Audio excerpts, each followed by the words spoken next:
ABN news کے ساتھ میں ہوں حسن روف۔ بلیٹن کا آغاز کرتے ہیں۔ حکومت اور پیپلز پارٹی کا ایک دوسرے کی بیشتر بجٹ تجاویز سے اتفاق۔ صدر مملکت آصف علی زرداری اور وزیر اعظم شہباز شریف کی ملاقات میں پیپلز پارٹی نے حکومت کو بجٹ میں منظوری کے لیے گرین سگنل دے دیا ہے۔ ذرائع کے مطابق وسائل اور مسائل کو دیکھتے ہوئے دونوں جماعتیں ایک دوسرے کو سپیس دیں گی۔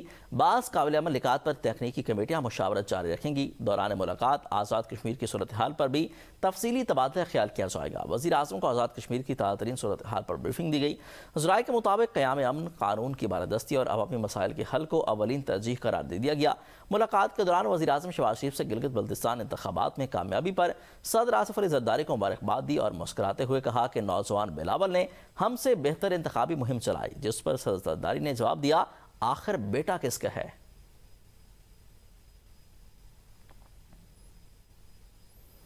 بجٹ کس دن پیش ہونا ہے؟ حکومت اور ایوان صدر کی مشاورت کے بعد فیصلہ ہوگا۔ ذرائع کے مطابق بجٹ ایک مرتبہ پھر تاخیر کا شکار ہے۔ نئی تاریخ کا اعلان جلد ہوگا۔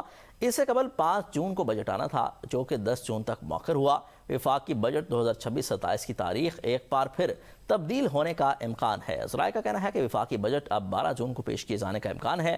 بجٹ پیش کرنے کی تاریخ میں دوسری مرتبہ تبدیلی بھی متوقع ہے۔ پنجاب کا بجٹ 16 جون کو پیش کیا جائے گا۔ عوام کو ریلیف پر خصوصی توجہ دی جائے گی۔ پنجاب کے صوبائی وزیر خزانہ مجتبیٰ شجاع الرحمان کا اعلان۔ کہتے ہیں کہ پنجاب میں پہلی بار پری بجٹ کانفرنس کا انعقاد کیا جا رہا ہے۔ وزیر اعلیٰ پنجاب کی ہدایت ہے کہ بجٹ میں عوام کو زیادہ سے زیادہ ریلیف فراہم کیا جائے۔ کانفرنس میں موصول ہونے والی سفارشات کو بجٹ کا حصہ بنایا جائے گا۔ پنجاب اسمبلی میں بھی پری مباحثوں کا آغاز ہو گیا ہے۔ وفاقی بجٹ میں تاخیر کے باعث صوبائی بجٹ کی تیاری کا عمل بھی متاثر ہوا ہے۔ حکومتی اتحادی جماعتوں کے درمیان ترقیاتی بجٹ پر اتفاق رائے ہو گیا۔ احسن اقبال کی ترقیاتی بجٹ سے متعلق مذاکرات کی کامیابی کی تصدیق۔ کہا کہ PSDB پر حکومت اور اتحادیوں میں معاملات طے پا گئے ہیں۔ وفاق چھوٹے صوبوں پر آئندہ بجٹ میں زیادہ پیسہ خرچ کرے گا۔ سب سے زیادہ بلوچستان، پھر سندھ، پھر KP پر فنڈ خرچ ہوں گے۔ پنجاب کے لیے وفاقی بجٹ میں سب سے کم فنڈز رکھے جائیں گے۔ بلوچستان کے لیے ترقیاتی منصوبوں کے لیے 265 ارب روپے خرچ کیے جائیں گے۔ سندھ کے ترقیاتی منصوبوں پر 195 ارب روپے وفاق خرچ کرے گا۔ KP کے لیے 98 ارب، پنجاب کو ترقیاتی منصوبوں کے لیے 72 ارب روپے دیے جائیں گے۔ 150 ارب روپے کشمیر اور گلگت بلتستان کے لیے مختص کیے جائیں گے۔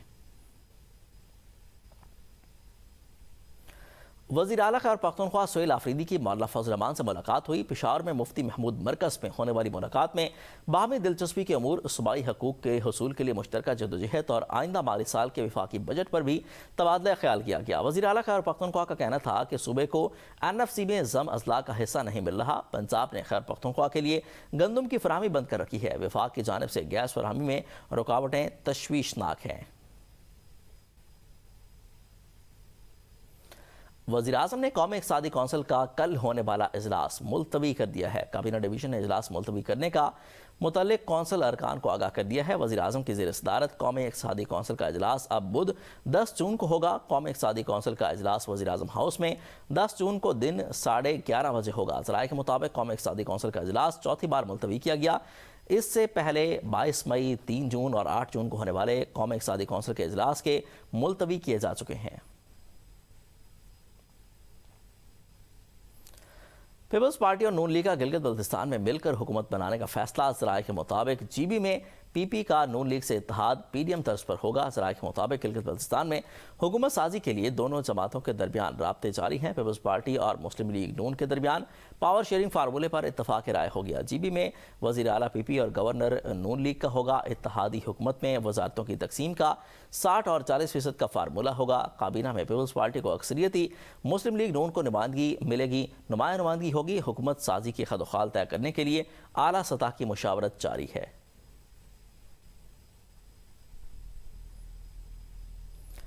گلگت بلتستان الیکشن میں پیپلز پارٹی کا جادو چل گیا۔ پیپلز پارٹی نے 9 حلقوں میں میدان مار لیا۔